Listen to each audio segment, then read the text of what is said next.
Кніга радаводу Ісуса Хрыста, сына Давіда, сына Абрагама. Абрагам быў бацькам Ізаака, а Ізаак быў бацькам Якуба, а Якуб быў бацькам Юды і братоў яго. А Юда быў бацькам Фареса і Зары з Тамар, а Фарес быў бацькам Есрома, а Есром быў бацькам Арама.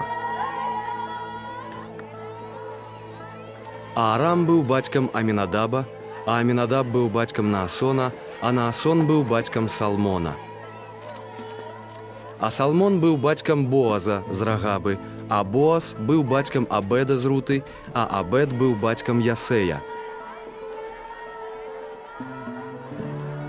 А Ясей быў бацькам Давіда цара, а Давід цар быў бацькам Саламона з тае, што была Урыявай.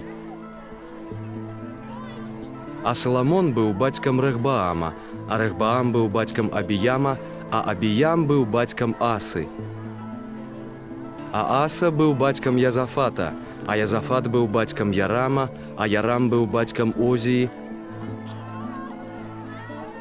А Озія быў бацькам Йоатама, а Йоатам быў бацькам Ахаза, а Ахаз быў бацькам Езехіі. А Езехія быў бацькам Манасы, а Манаса быў бацькам Амона, а Амон быў бацькам Йозіі. А Йозія быў бацькам Ехоніі і братоў яго ў час перасялення ў Бабілон.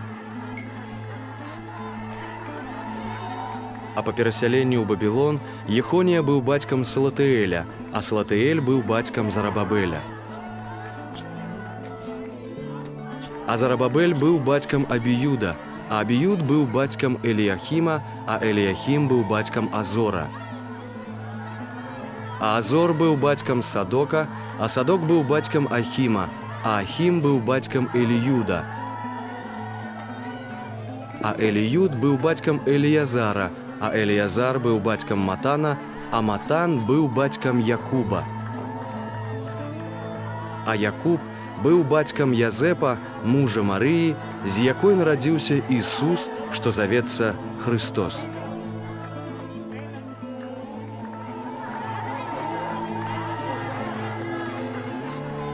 Такім чынам, ад Абрагама да Давіда ўсіх пакаленняў было 14, і ад Давіда да перасялення ў Бабілон 14 пакаленняў, і ад перасялення ў Бабілон да Хрыста 14 пакаленняў.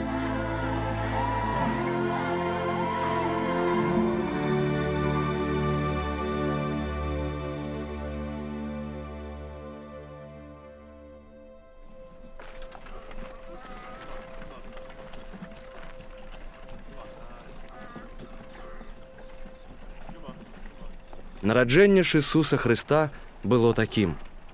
Калі маці яго Марыя была заручана з Язэпам, перш чым яны злучыліся, выявілася, што яна мае ва ўлонні ад Духа Святога.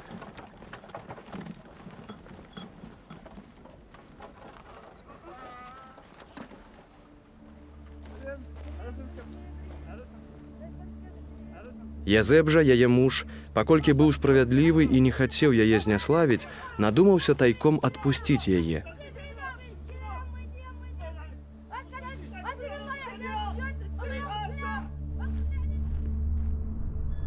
А калі ён пра гэта думаў, вось анёл Господаў паказаўся яму ўва сне, кажучы: «Язэп, сын Давідаў, не бойся прыняць Марыю, сужонку тваю, бо што ў ёй пачалося, пачалося з Духа Святога. Яна ж народзіць сына і дасі яму імя Ісус, бо ён збавіць народ свой ад грахоў іх».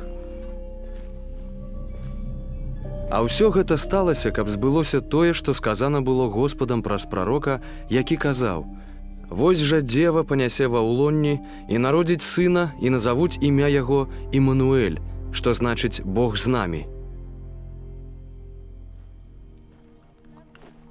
Затым Язэп, узняўшыся ад сну, зрабіў так, як яму загадаў анёл Господаў, і прыняў сваю сужонку. І не спазнаваў яе, аж пакуль яна нарадзіла сына свайго першароднага, і назваў імя яго Ісус.